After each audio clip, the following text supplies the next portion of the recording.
this year, Charles Rangel will retire after representing Upper Manhattan in Congress since 1971. While Democratic nominee Adriano Espaillat is now the favorite to replace Rangel, my next guest is saying not so fast. We welcome to the program Republican nominee Tony Evans. Great to see you. Thanks for coming in. Thank you very much for having me. And you are not known to my viewers. I don't know if I've had you on the show before, so give us the short version of Tony Evans, what you've done and why you're running. Tony Evans is a private citizen. I'm a Harlem attorney. I live in Central Harlem with my wife, a father of two sons. Jonathan, who's a civil rights attorney in L.A., and Anthony, who just spent 4 years at Williams College as an economics and history double major. Before opening my own private practice in Harlem, I was for 18 years a corporate banker at what was Citibank. It became Citigroup. Before that, I came to New York in the 80s to be an actor, member of the Screen Actors Guild and Actors Equity. Okay, good for you. So I played in all three of our major markets. Right? Okay, good. You cross over several New York types, right? The actor who arrives with stars in his eye, the corporate lawyer, the father, the family man, and now the political candidate. Yeah. Why are you a Republican? Why are you running on the Republican Party line? I'm a Republican because I was born a Republican. I'm a Southerner, born in the great state of North Carolina, raised in the South. I'm a Republican because I don't believe that there's a government solution for every problem. I'm a Republican because I believe that I have a better idea about how to spend my money than you do. Right? Just sort of core principles right there. But, you know, regular moderate Republicans like me have fallen out of fashion. It's hard to get to a conversation if you're a moderate person in any party, right? Because we talk about the extremes.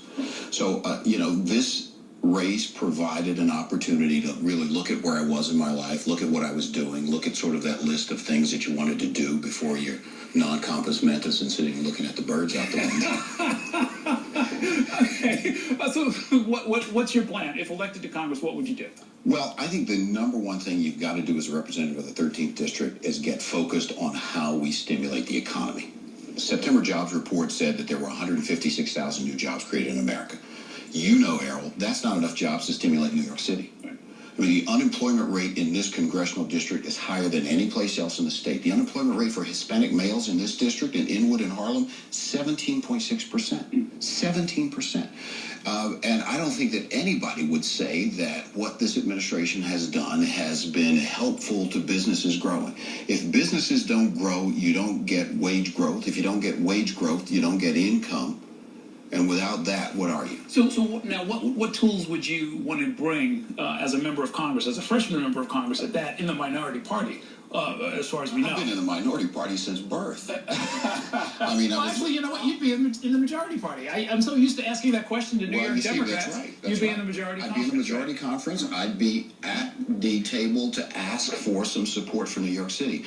You know, New York City has had for a very long time what is, by any indication, the most liberal congressional delegation anywhere in America. And New York is this dilemma. It is a red agricultural state with a big deep blue dot down at the bottom. And I think we need somebody who's been in business, who's been in regulatory situations, who's advised corporate clients on how to manage the U.S. regulatory environment, to talk about the impact that these policies have. You know, I reject this idea of professional politicians. I think you ought to have a job and a career before you go into public service. And my particular job and career, you know, at Citigroup, what I did for a large portion of the time I was there was to advise non-U.S. corporations on how to raise capital in the U.S. market. That means we were sitting in China in 1992 and 93 helping them write regulations for their stock exchange. In India in 1994 and 95. Those economies are growing. Ours isn't. So now, I mean, that's very interesting to me because, you know, you have a limited number of tools as a member of Congress, but if you can think outside the box and draw in other players, all the better. Right. The biggest tool you have is the advocacy of that bully pulpit. The biggest tool you have is the ability to bring to the forefront what people need to understand about how policies impact real people.